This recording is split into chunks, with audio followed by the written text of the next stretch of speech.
La classe des guerriers samouraïs apparaît au Xe siècle et domine l'histoire du Japon durant un millénaire, avant que leur statut ne soit annihilé pendant l'ère Meiji dans les années 1870.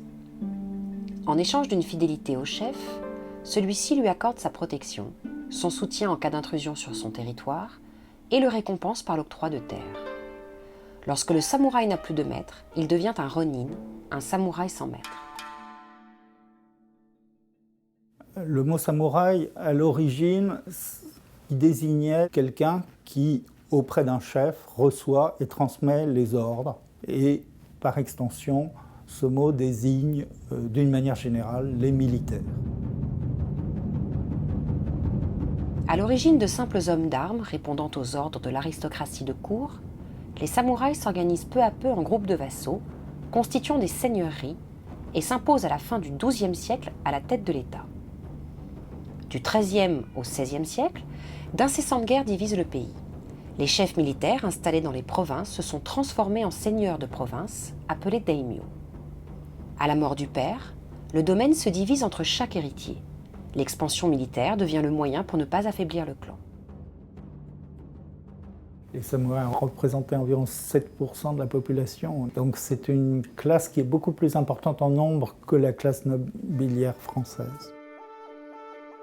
Très tôt, les lettrés, puis les historiens japonais, ont considéré que la prise de pouvoir par les samouraïs, à la fin des guerres des clans Taira et Minamoto, appelées guerres Kenpei, à la fin du XIIe siècle, constituait une rupture dans l'histoire du Japon.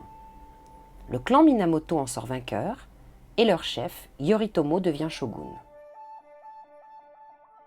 Le shogun désigne tout simplement celui qui dirige l'armée. Et par extension, le général ou le généralissime qui va diriger le pays.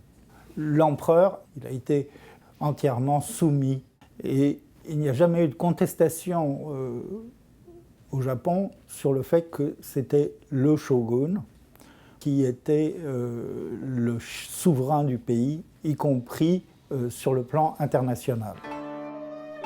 D'autres shogunats se succéderont, dont celui des Ashikaga à Kyoto pendant l'époque de Muromachi, de 1392 à 1573.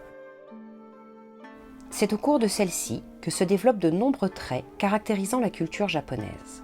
Le théâtre no, la cérémonie du thé, les arrangements floraux et les jardins paysagers. Très rapidement, les militaires ont développé évidemment un mécénat parce que le but de la classe militaire n'est pas seulement de faire la guerre, mais c'est bien entendu de gouverner en temps de paix. Et on ne gouverne pas sans avoir ce que j'appellerais une politique culturelle. On s'aperçoit qu'à la fois les militaires cherchent à prolonger, à recréer cette culture de cour extrêmement raffinée. Néanmoins, les militaires préfèrent effectivement l'apparat, je dirais, la monstration du pouvoir. C'est-à-dire que le théâtre no est un art public. La poésie est quelque chose également que l'on pratique sous forme de joutes dans des réunions. Et la cérémonie du thé, le chanoyu, c'est aussi par excellence un art dans lequel les relations sociales, la sociabilité se met en scène et prend forme en quelque sorte de spectacle. À la suite de la bataille de Sekigahara, Tokugawa Ieyasu prend le pouvoir en 1603 et inaugure le nouveau shogunat à Edo, futur Tokyo. Cette époque, appelée époque d'Edo, qui va s'étendre de 1603 à 1868, est marquée par un retour à une certaine stabilité. La distinction entre les 4 classes sociales, les samouraïs, les paysans, les artisans et les marchands se met en place. La classe des samouraïs devient urbaine, habitant dans les nouvelles villes castrales. Le pouvoir transforme les guerriers en une nouvelle noblesse, aux fonctions administratives. Les samouraïs sont désormais les seuls à être autorisés à porter le sabre. Pour empêcher toute contestation, les daimyos sont obligés de faire acte de présence biannuel à la cour, les obligeant à voyager de leur province à Edo tous les ans, tandis que leur famille est forcée de séjourner à Edo toute l'année. Ce qui est très riche dans l'armurerie japonaise, c'est que dû au fait qu'elle a duré extrêmement longtemps, elle a pu être extrêmement riche et innovante sur pratiquement 1000 ans. Les armures du Japon ancien ont longtemps fasciné l'Occident. L'armure traditionnelle apparaît vers 800. Elle n'évolue que très peu jusqu'à l'apparition des armes à feu au XVIe siècle.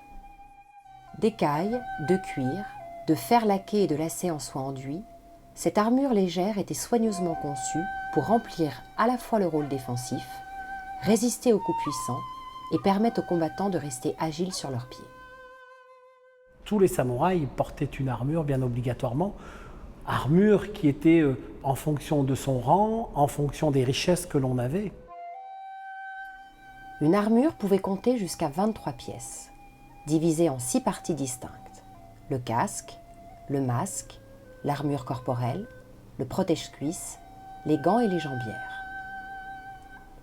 Le casque kabuto et le masque facial menpo sont tous deux conçus pour protéger la tête et impressionner les adversaires.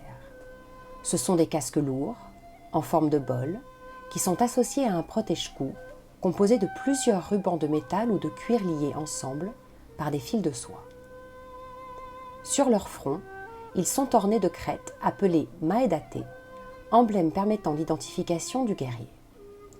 L'avant du visage est protégé par un masque souvent laqué, en fer ou en cuir, pourvu de moustaches, de dents menaçantes ou de visages de démons. On peut dire aussi que le masque a une fonction de protéger bien entendu le visage, mais également de caler le casque.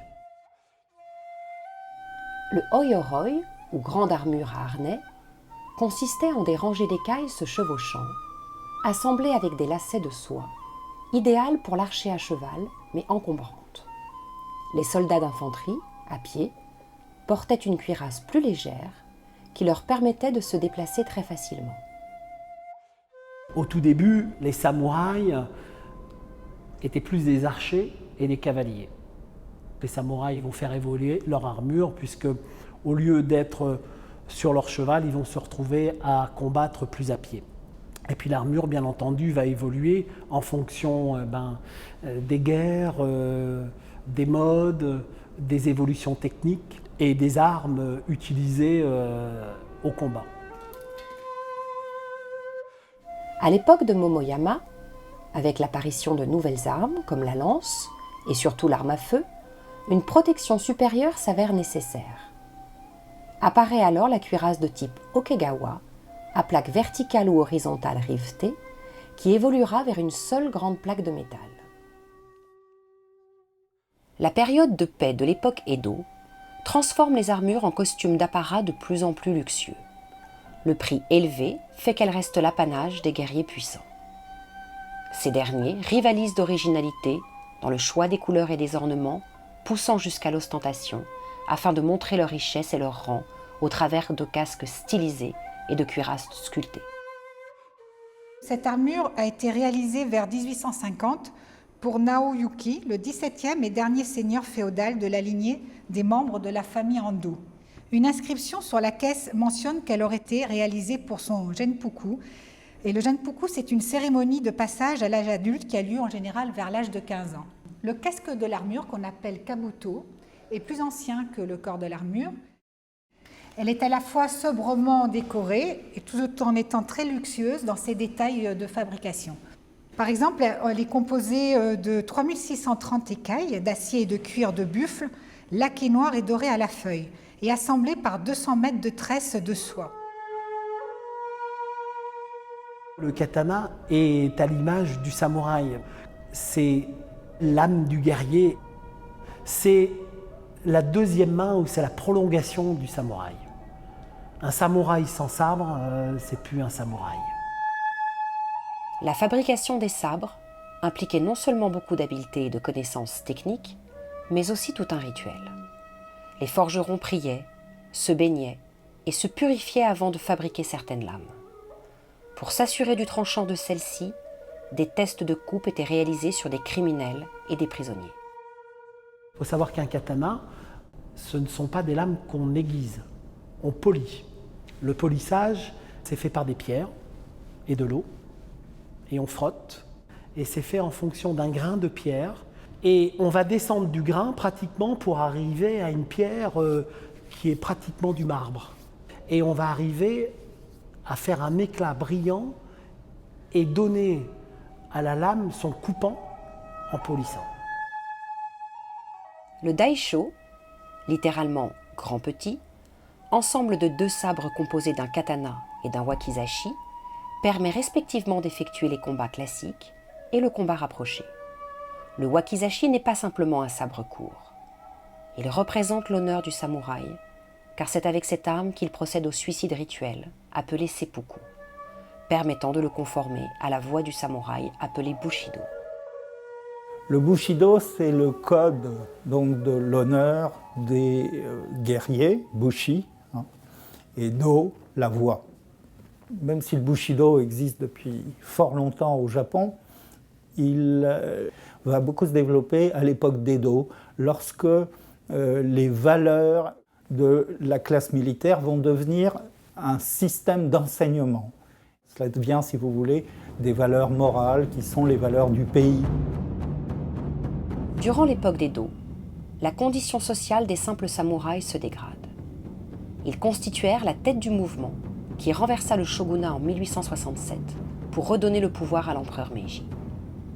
En 1876, les samouraïs ont l'interdiction de porter les armes. Le Japon s'ouvre alors et se modernise peu à peu. Les samouraïs deviennent de simples citoyens. Ils ont façonné le Japon moderne, en particulier à travers l'éducation, puisque les pratiques culturelles des samouraïs sont devenues une source de l'enseignement moderne. Et donc la classe militaire a effectivement, et on ne peut pas en attendre moins d'une classe qui a régné sur le Japon du XIIe jusqu'à la fin du XIXe siècle, qu'elle ait façonné à ce point le Japon moderne.